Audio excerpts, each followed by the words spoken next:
Hi friends, ഞങ്ങൾക്ക് ഇന്ന് ഓണക്കിറ്റ് കിട്ടിയ ദിവസമായിരുന്നേ. ഞങ്ങൾ എല്ലാ വർഷവും ഞങ്ങളുടെ അടുത്തുള്ള ഒരു ചേട്ടൻ്റെ കൂട്ടത്തിൽ അവരുടെ അയൽക്കൂട്ടത്തിൽ ഓണക്കിറ്റിന് ചേരാറുണ്ട്. ആഴ്ചയിൽ 100 രൂപ വീതമാണ് അടവ്. അങ്ങനെ 5000 രൂപ അടയ്ക്കണം.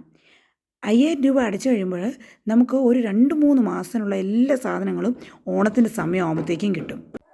ഈ പ്രാവശ്യത്തെ കിറ്റിൽ 43 ഐറ്റമാണ് ടോട്ടൽ കിട്ടിയിരിക്കുന്നത്.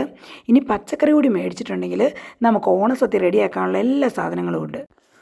1 കിലോ വെളിച്ചെണ്ണ, മുളക് പൊടി, മല്ലിപ്പൊടി, മഞ്ഞൾപ്പൊടി, സാമ്പാർ പൊടി, അച്ചാർ പൊടി, പിന്നെ പയർ വർഗ്ഗങ്ങളെല്ലാം ഉണ്ട്. ഉഴുന്ന്, കടല, പരിപ്പ്, 1 കിലോ പാം ഓയിൽ, പുളി, 1 കിലോ സവോള, വെളുത്തുള്ളി, ഉള്ളി, ഉരുളക്കിഴങ്ങ്, പിന്നെ പായസത്തിനുള്ള പുന്നല്ലരി, നെയ്യ്, ശർക്കര. പിന്നെ ഇവരെല്ലാ വർഷവും ഒരു 2 കിലോ സോപ്പ് പൊടി തരുന്നതാണ്. അതുപോലെ ഈ വർഷമുണ്ട് സോപ്പ് പൊടി ഉണ്ട്, പിന്നെ പാത്രം കഴുകാനുള്ള സോപ്പുണ്ട്, പിന്നെ ഡോക്ടർ വാഷിന് സോപ്പുണ്ട്, പിന്നെ കുളിക്കാനുള്ള സോപ്പുണ്ട്, പിന്നെ കാപ്പിപ്പൊടി, പഞ്ചസാര, തേയിലപ്പൊടി, അങ്ങനെയുള്ള എല്ലാ സാധനങ്ങളും ഉണ്ട്. പിന്നെ ഒരു പാക്കറ്റ് പപ്പടമുണ്ട്, പിന്നെന്താ അവലുണ്ട്, പഞ്ചസാരയുണ്ട്. തേങ്ങയ്ക്കൊക്കെ ഇത്രയും വിലയാണെങ്കിലും തേങ്ങ ഒരു 10-12 തേങ്ങ ഇതിൻ്റെ അകത്തുണ്ട് കേട്ടോ. പിന്നെ അതുപോലെ തന്നെ 50 കിലോയുടെ പാചകത്തിൻ്റെ അരിയും ഉണ്ട്.